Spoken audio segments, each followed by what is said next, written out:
Hi hello ನಮಸ್ಕಾರ ರೀ welcome to my channel Mehndi and art gallery. ಇವತ್ತಿನ ವಿಡಿಯೋದೊಳಗೆ ನಾನು 150 ಸ್ಟ್ಯಾಂಡ್ ಸ್ಟಡ್ ಕುಚ್ಚನ್ನು ಈಸಿಯಾಗಿ ಕ್ರೋಶಾ ಬೇಸಿಕ್ ಚೈನ್ ಜೊತೆಗೆ ಯಾವ ರೀತಿ ಹಾಕೋದಂತ ಹೇಳ್ಕೊಡ್ತೀನಿ ಬರ್ರಿ. ಇಲ್ಲೇ ನಾನು 150 ಸ್ಟ್ಯಾಂಡ್ಸನ್ನು ತೊಗೊಂಡಿನಿ.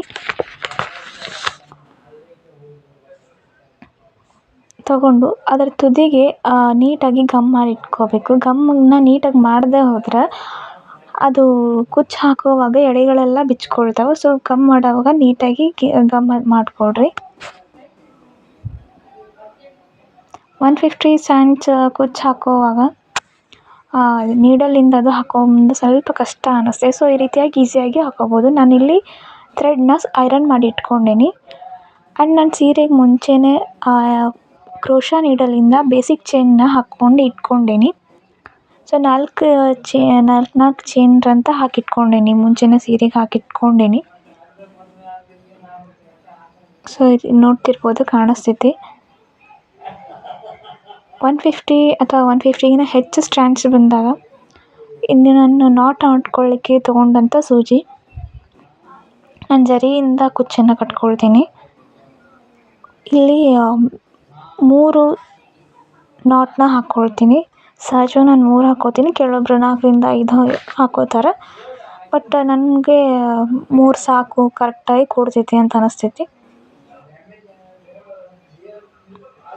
ಇಲ್ಲಿ 150 ಇಲ್ಲ ಅಥವಾ 150ಗಿಂತ ಹೆಚ್ಚು ಸ್ಟ್ಯಾಂಡ್ಸ್ನ ತೊಗೋಬೇಕು, ತುಂಬ ದಪ್ಪವಾಗಿ ಕಾಣಬೇಕು ಕುಚ್ಚು ಅನ್ನೋರು ಹೆಚ್ಚು ಥ್ರೆಡ್ಡನ್ನು ತೊಗೊಂಡಾಗ ಸೂಜಿಯಿಂದನೋ ಅಥವಾ ಡೈರೆಕ್ಟಾಗಿ ಸೂಜಿಯಿಂದನೋ ಇಲ್ಲ ಕ್ರೋಶಾ ಡಿಸೈನ್ ಸೀರೆಗೆ ಚುಚ್ಚಿ ಹಾಕುವಂಥ ಕುಚ್ಚಾಗಲಿ ಸ್ವಲ್ಪ ಕಷ್ಟ ಅನಿಸುತ್ತೆ.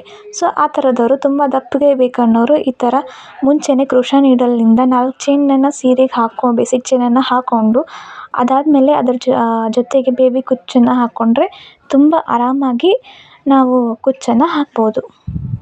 ಯಾವುದೇ ರೀತಿ ಪ್ರಾಬ್ಲಮ್ ಬರೋಂಗಿಲ್ಲ, ನೀಡಲ್ದಾಗಲಿ ಅಥವಾ ಬೇರೆ ಯಾವುದೋ ಪ್ರಾಬ್ಲಮ್ ಬರೋಂಗಿಲ್ಲ. ಸೊ ಆರಾಮಾಗಿ ನಾವು ಕುಚ್ಚು ದಪ್ಪವಾಗಿ ಕಾಣೋ ರೀತಿ ಹಾಕೋಬೋದು. ನಾನಿಲ್ಲಿ 4 ಚೈನ್ ಮಧ್ಯ ಗ್ಯಾಪ್ 4 ಚೈನ್ ಗ್ಯಾಪ್ ಬಿಟ್ಟು ನೆಕ್ಸ್ಟ್ 4 ಚೈನ್ ಇರುವಂಥ ಜಾಗಕ್ಕೆ ಇನ್ನೊಂದು ಕುಚ್ಚು ಹಾಕ್ಕೊಳ್ತೀನಿ.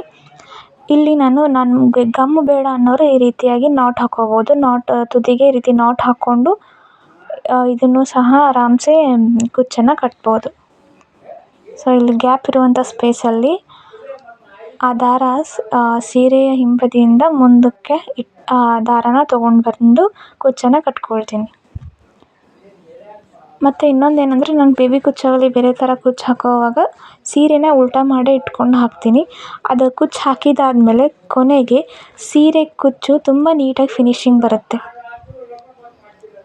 ಸೊ ಈ ರೀತಿಯಾಗಿ ನಾನು ಹಾಕೋತೀನಿ, ನೋಡ್ತಿರ್ಬೋದು.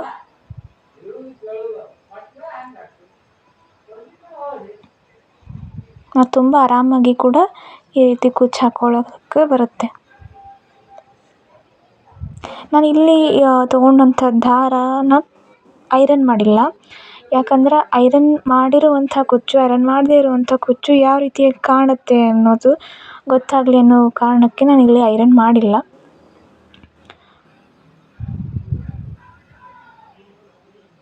ಇದು ಹಾಕಿದ್ಮೇಲೆ ಗೊತ್ತಾಕೈತಿ ಐರನ್ ಮಾಡದೇ ಇರುವಂಥ ಕುಚ್ಚು ಯಾವ ರೀತಿ ಬರ್ತದೆ ಅಂತಂದು.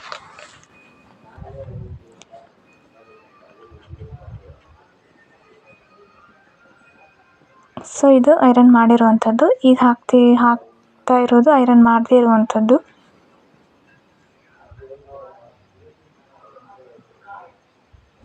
ನೋಡ್ತಿರ್ಬೋದು, ಫೈನಲ್ ಲುಕ್ ಈ ರೀತಿ ಇದೆ. ಐರನ್ ಮಾಡಿರೋದು, ಐರನ್ ಮಾಡದೇ ಇರೋದು ಕುಚ್ಚು ಯಾವ ರೀತಿಯಾಗಿ ಕಾಣಿಸುತ್ತೆ ಅಂತ.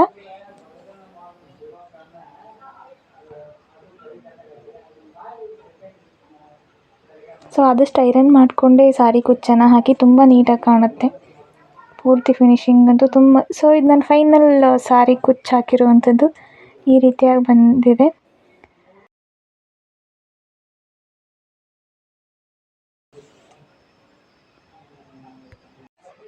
ಈ ವಿಡಿಯೋ ಇಷ್ಟ ಆದಲ್ಲಿ ಲೈಕ್ ಮಾಡಿ, ಶೇರ್ ಮಾಡಿ, ಸಬ್ಸ್ಕ್ರೈಬ್ ಮಾಡ್ಕೊರಿ.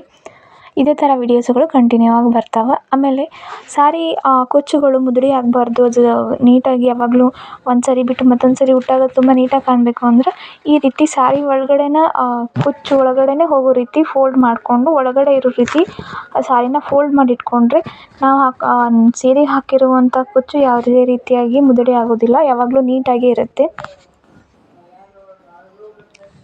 ಇದು ನಾನು ಆ ಸೀರೆಗೆ ಹಾಕ್ಕೊಂಡಿರುವಂಥ ಆರಿ ಡಿಸೈನ್.